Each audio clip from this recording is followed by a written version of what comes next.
Hey guys, it's Andy. It's I think a minute or two before 3 o'clock, but I'm sitting by my fire. See, so I thought I would just go ahead and get online and chat with you. So I'm going to talk today a little bit about why I care about this book so much, and so if you feel like you want to share that with folks, please do. I'd be happy for this video to go out in the world, and for that reason, it'll be up on YouTube after this. So I'll be sure to post the link. And yeah, so that's where we are. It's a rainy, cold day here in Virginia. It's the kind of day I really like. I get to wear a big hoodie sweatshirt and be inside all day. And I'll see if I can show you Meander. It's hard to believe it, but there is actually a dog under that blanket right there. She is very cold-natured. And, here, let's see if I can show you Mosey too. He is right there laying in the recliner. It's always good if we give our pets our chairs. So I'm here just today to talk with you guys about the book a little bit, tell you why I love it, and I just felt like I needed to come in here and talk about why I think the book is important. So that's what I'm here to talk about. So Charlotte and the 12, book 2 in the Steel Secrets story. There will be a book 3, which I will talk about at the end of this video. So if you have questions about the book and stuff, be sure to post them in the comments. I will answer as I'm able. So here is why I care about this book. I care about this book because I care about African American history. I care about the preservation of historic places related to African American history.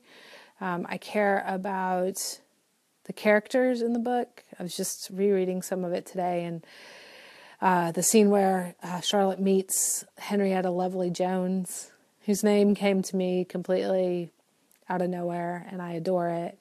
And I love that little girl. Like, I just love her.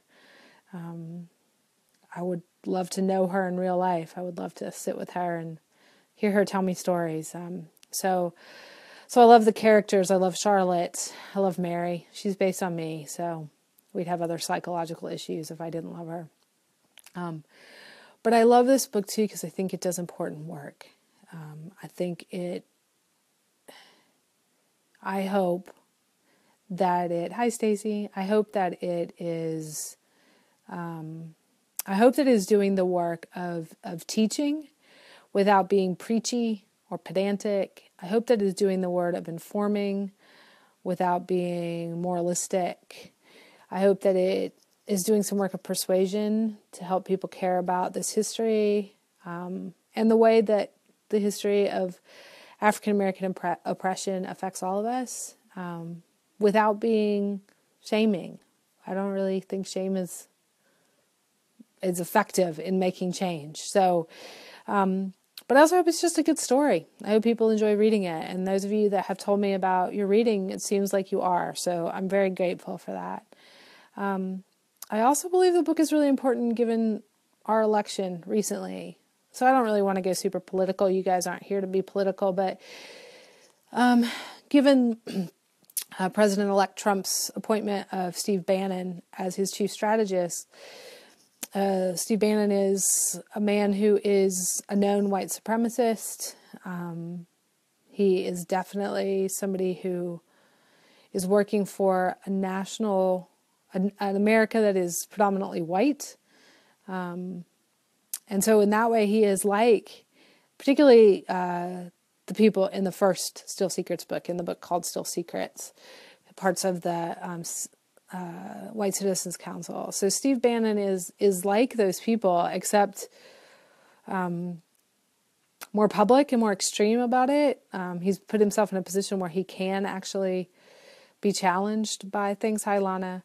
And he hasn't changed his mind. So in that sense, I feel like these books are important for this particular time in our history as a country. I feel like they are important because they're just stories. Like, they're just meant to help people think about things and enjoy themselves as they do. But I also do hope they make some change. I hope they matter to people. I hope people like Mary. I hope they see she's a good person, but also very flawed. I hope that people learn about things like the healing circles, which are in Charlotte and the 12, and they are entirely based on a real practice that I learned through an organization called Coming to the Table.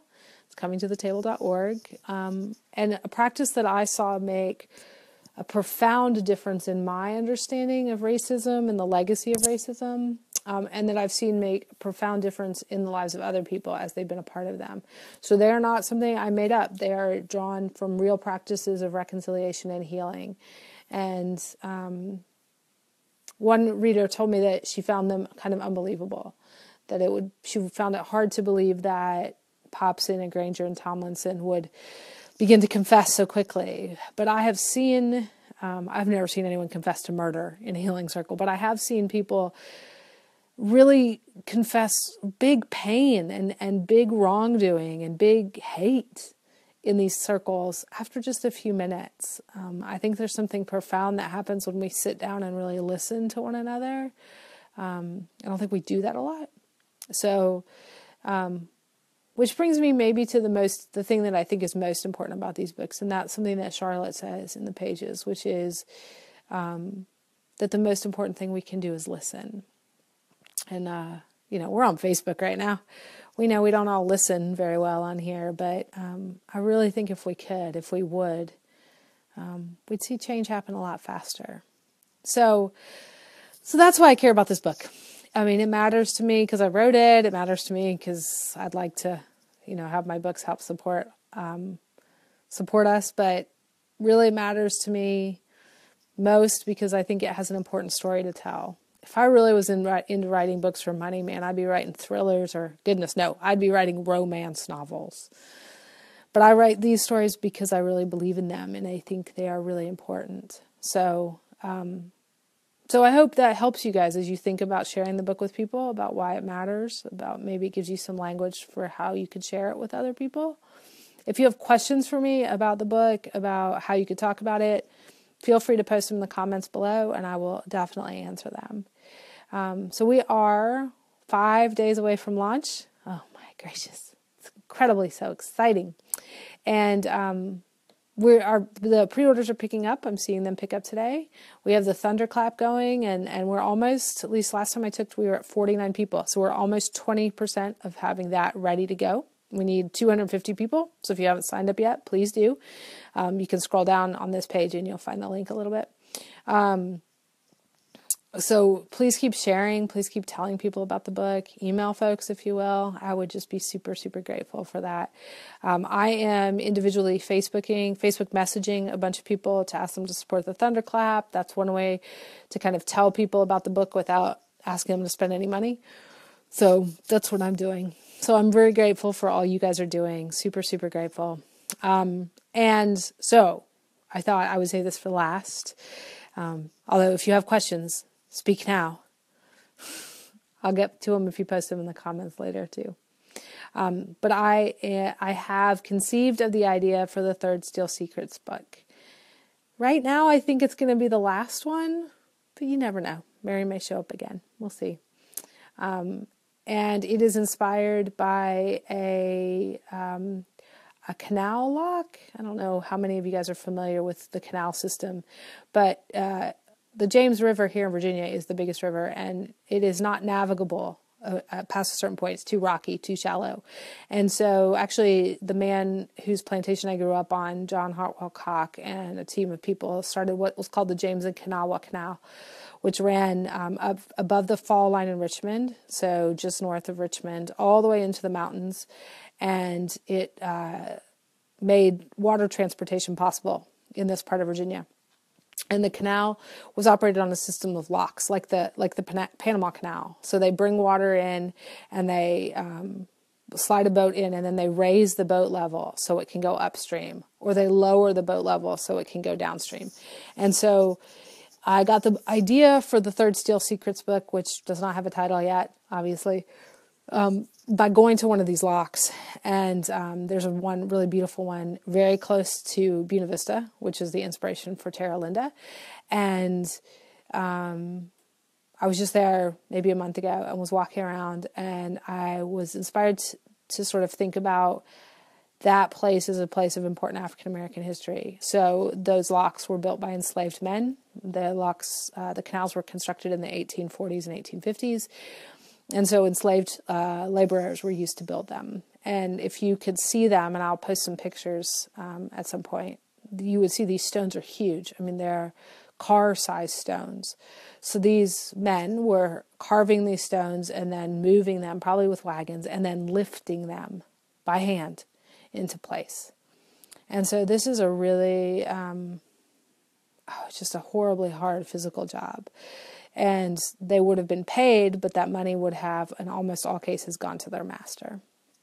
So right now, I'm inclined to think that the story is going to be about both about those men who built that lock, but also about a lynching that took place there, a fictional lynching. This is not a historical fact. The fictional lynching that took place there in the 19-teens.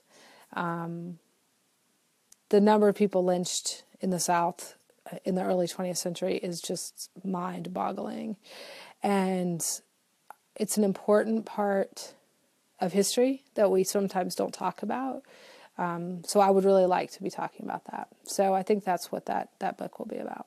But that will come after I get this one launched. So, guys, thank you so much. Please, please, please let me know if you have questions about the book. If you need something, some tool, some link, some image, please feel free to just post in the group and tell me that you need it. I would be more than happy to create it if I can, find the answer if I can't. I just want to support you guys as you support this book. So please know I love you all, and I thank you very much for all you're doing. Have a great day.